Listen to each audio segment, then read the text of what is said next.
लकड़ियों को रखकर ब्राह्मण के मकान में गया।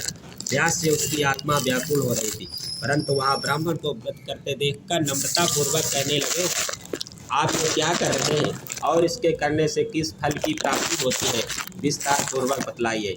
ब्राह्मण कहने लगा, मैं श्री सत्यनारायण भगवान का पूजन कर रहा हूँ, जिसके इन्हीं की कृपा से मेरे यहाँ धन धान की प्राप्ति हुई है। व्रत की महिमा से सुनकर लकड़हारा अत्यंत प्रसन्न हुआ। प्रसाद खाकर और जल पीकर अपने नगर में चला गया। अपने मन में इस प्रकार का विचार करने लगा कि आज गांव में लकड़ी बेचने से जो धन प्राप्त होगा, उसी से मैं श्री सत्यनारायण भगवान का व्रत करूंगा। वह उस दिन लकड़ी को सिर पर रखकर जहां बड़े बड़े धनवान लोग रहते थे, ऐसे सुंदर नगर में गया। उस रोज वहां पर उसे उन लकड़ियों का बेचने से उसे दुगना धन प्राप्त हुआ। तब उसने प्रसन्न होकर प्रसन्न हृदय से केले, चीनी, घृत, दूध, गेहूं का चूर्ण लिया, सारी सामग्री लाकर और बंधुजनों को बुलाकर विधि विधान के साथ भगवान जी का व्रत और पूजन किया। उस व्रत के प्रभाव से वह लकड़हारा धन पुत्र आदि से युक्त हो गया था और संसार के समस्त सुख भोगकर मरने पर मोक्ष को प्राप्त कर। बोलो श्री सत्यनारायण भगवान की जय। बोलो लक्ष्मीपति भगवान की जय। चढ़ा दीजिए। इति श्री स्कंद पुराणे रेवाखंडे श्री सत्यनारायण व्रत कथायाम द्वितीयोऽध्यायः। श्रीमन्नारायण नारायण नारायण श्रीमन्नारायण नारायण नारायण गोविंद नारायण नारायण नारायण श्रीमन्नारायण नारायण नारायण श्रीमन्नारायण नारायण नारायण। बोलो लक्ष्मीपति भगवान की जय। अथ तृतीयोऽध्यायः। श्री सूत जी कहने लगे, हे ऋषियों, हे मुनियों, मैंने व्रत आप लोगों से कह सुनाया। अब जिन लोगों ने श्री सत्यनारायण भगवान की व्रत की कथा की थी, उनके तीसरे अध्याय की कथा कहता हूँ। एक समय उल्कामुख नामक बुद्धिमान जितेंद्रिय सत्यवादी राजा राज्य करता था।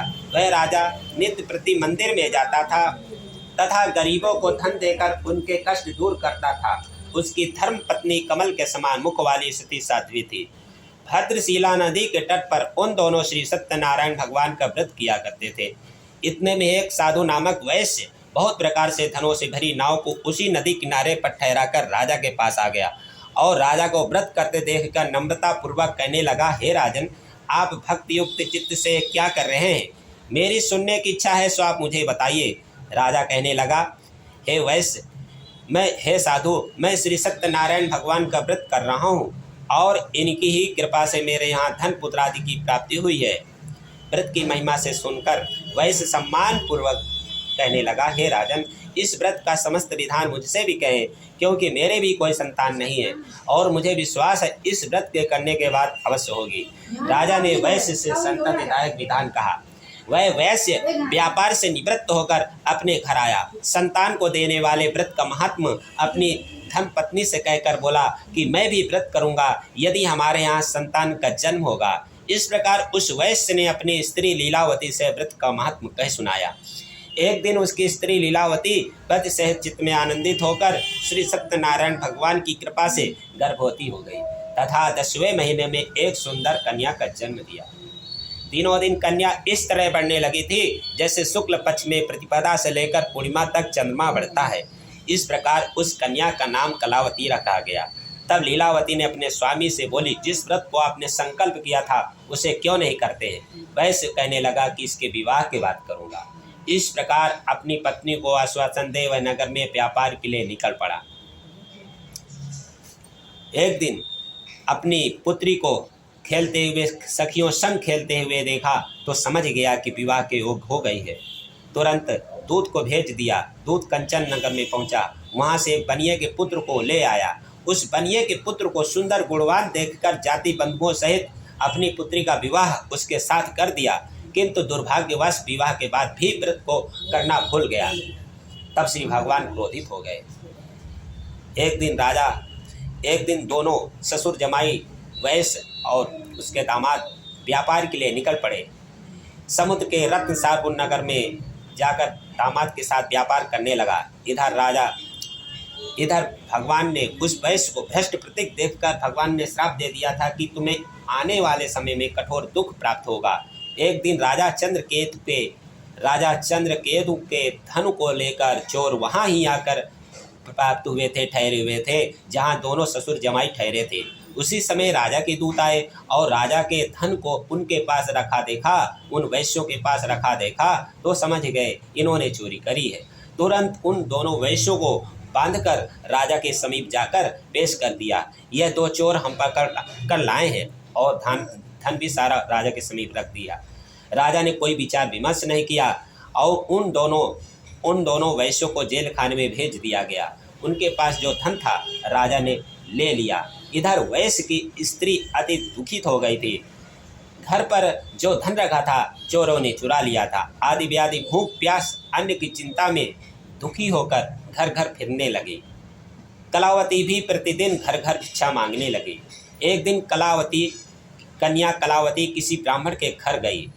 वहां जाकर श्री सत्यनारायण भगवान का व्रत होते देखा, बैठकर कथा सुनी, फिर प्रसाद खाया, फिर वापस अपने घर को लौट आई। उसकी माता कलावती से प्रेम सहित पूछने लगी, हे पुत्री, इतनी रात तक कहाँ थी? वह तेरे मन में क्या है?